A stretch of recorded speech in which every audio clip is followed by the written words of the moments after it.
Let's look at the site elevation. Bruce, why don't you take us through Vancouver? Sure.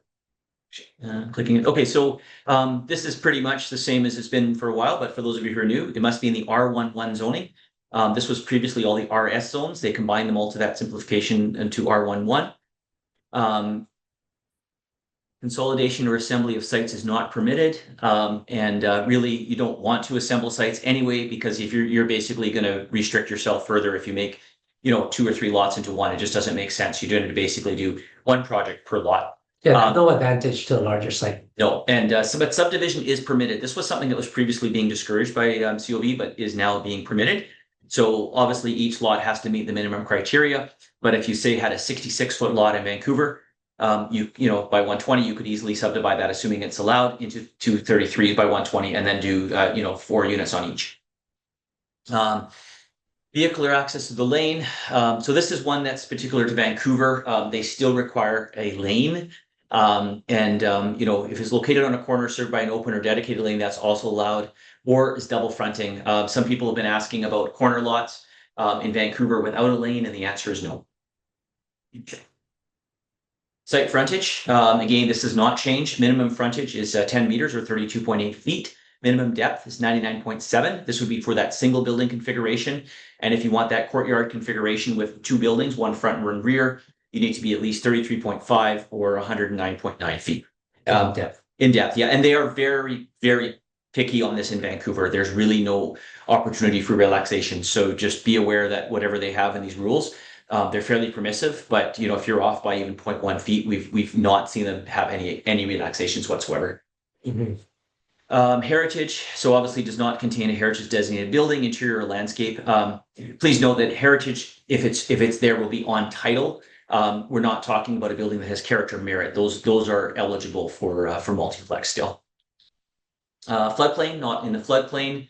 And we've got a map here showing you where the floodplains are. Majority of it is in the Southlands, but there are a few other areas in Vancouver that are rather in a floodplain. And if you're unsure, there's a map where you can reach out to us, and we're happy to confirm with you on that. This is a few new items on the site constraints. So existing trees are off-site. So when they first started the multiplex in Vancouver, they were quite permissive with the trees, but now they're getting a little more restrictive. And we had one project in particular where they were quite pedantic about trees and relocations and things like that. So just be aware that trees are definitely a consideration, and you want to be looking at those, especially if you haven't already purchased the property. If you own the property, that's different, but if you're about to purchase it, trees are definitely a big consideration. So on-site trees that the city landscaping department wants to retain, and off-site trees adjacent properties with root zones encroaching building envelope could limit proposed size and configuration. And sometimes it's a matter too of how good you know your neighbors and things like that. But just because a tree is not on your property does not mean that it's not something that needs to be considered. And of course, hydro. This has been a hot topic lately. Mm-hmm. There's a whole bunch of clarifications from hydro. For years, apparently, a lot of the cities were allowing things that hydro was actually against their regulations, and they've been much more pedantic about enforcing those. So again, hydro lines are a big one, and we want to make sure that we can, do what you want to do with the property. Again, especially if you haven't purchased a property. If you own it, you're already there. But if you're thinking of buying a property, these are big considerations. Okay. So site configurations and requirements. This is just kind of that typical example of a 4-unit on a standard lot. We've got 3 units in the front, 1 unit in the rear. Obviously, in this case, we have a lot that's say 33 by 122 or 120.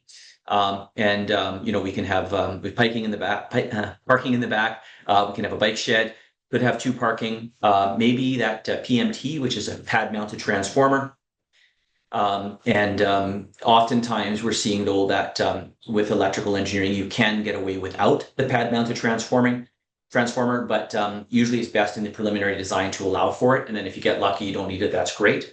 And then also the detention tank in the front yard, which the city is now actually giving us a chart in terms of the size that's required for the tank. You can see on the left there with the lot size and the size of the actual tank required. And those detention tanks are basically just to prevent overloading of the city storm and sewer system, because Vancouver, unfortunately, is still in a lot of areas on a combined sanitary and storm system. And during the heavy rains, the system can get overloaded, and that can cause all kinds of problems for the city's infrastructure. Okay, and I'm just having trouble going forward here. Oh, there we go. Yeah, so new tree planting. Multiplexes will be encouraged to either retain trees in the front yard or replace trees, and one tree for standard and two for larger lots. Again, even though the word is encouraged, they're being quite strongly encouraging, maybe the good word to use. So the trees are definitely something you'll have to work through. And again, mentioning that pad mounted transformer, which until Hydro does their design, you won't know whether you actually need it or not. But 3 units or less, good chance you might not. 4 units or more, probably need it. But there has been some 4-unit projects that we've done recently that we were lucky and didn't have to have it. And again, that's all up to Hydro's infrastructure, whether they have the capacity to support your project. Right. Okay. Density. So again, this one is not new. They're charging a density bonus for the multiplexes in Vancouver. Basically, their come from was it's 0.7 we're giving you if it was a duplex. So there's no contribution required if you're going below 0.7 or up to 0.7, and anything above 0.7. So that 30% between the 0.7 to 1.0. They're going to be charging that bonus density, and they've decided that people in the West have more money, so they're charging them more. Yes. And you can see we've got sub area A, which is shown on the left, west of Oak, and then sub area B, and then the rest of it is C. So small lots, again, 33s. They're just charging what they're calling a nominal fee of $3 per square foot. And again, to be clear, they're charging $3 per square foot above the 70% to the 100%. So if you did, for example, only 90%, you'd only pay the 0.2 times your lot area times that $3.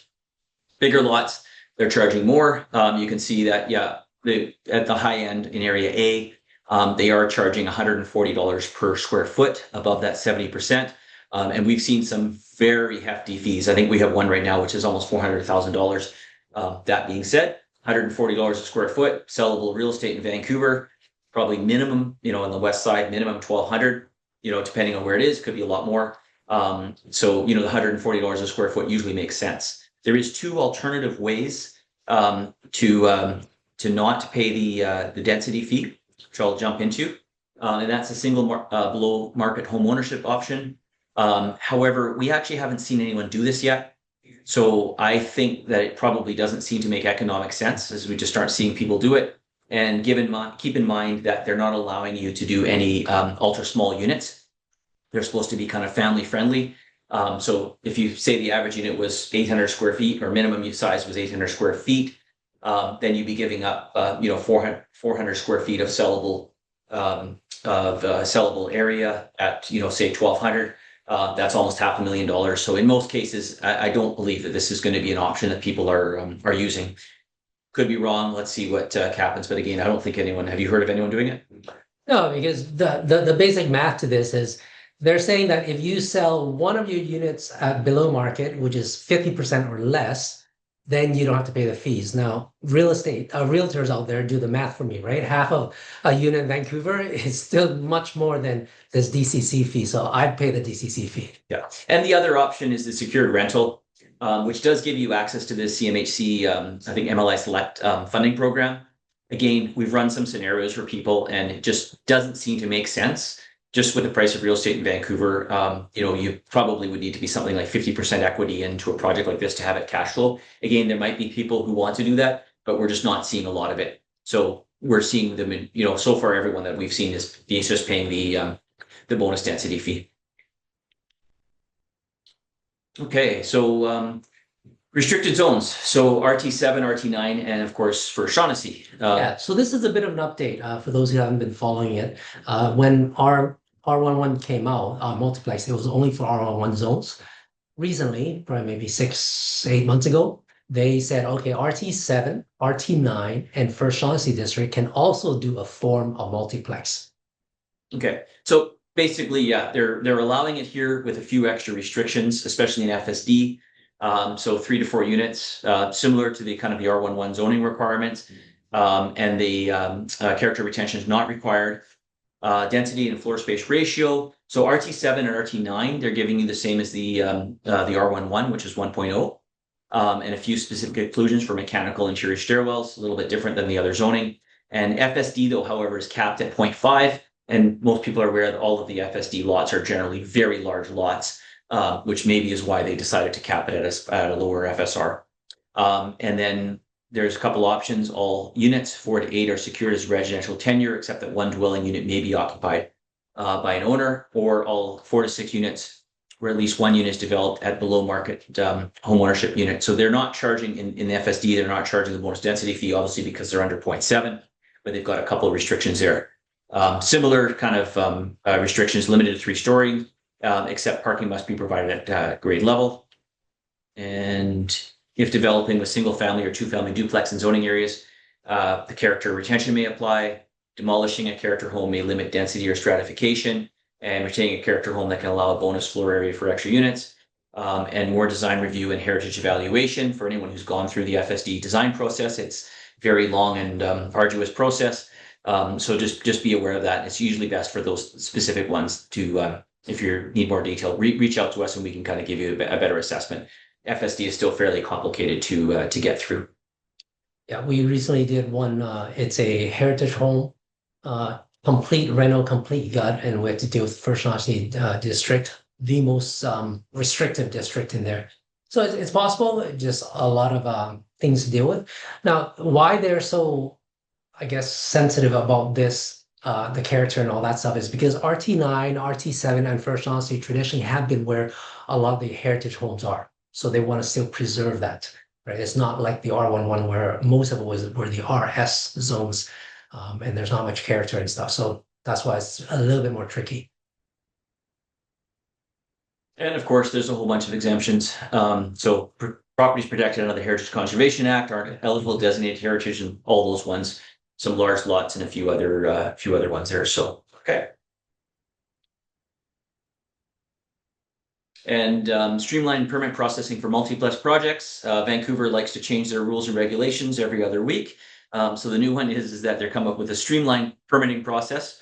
And basically what that does is it allows for some configurations, 4 units or less than no more than 2 units in a single building, to go through a streamlined permit process where you would submit the DP and BP at the same time.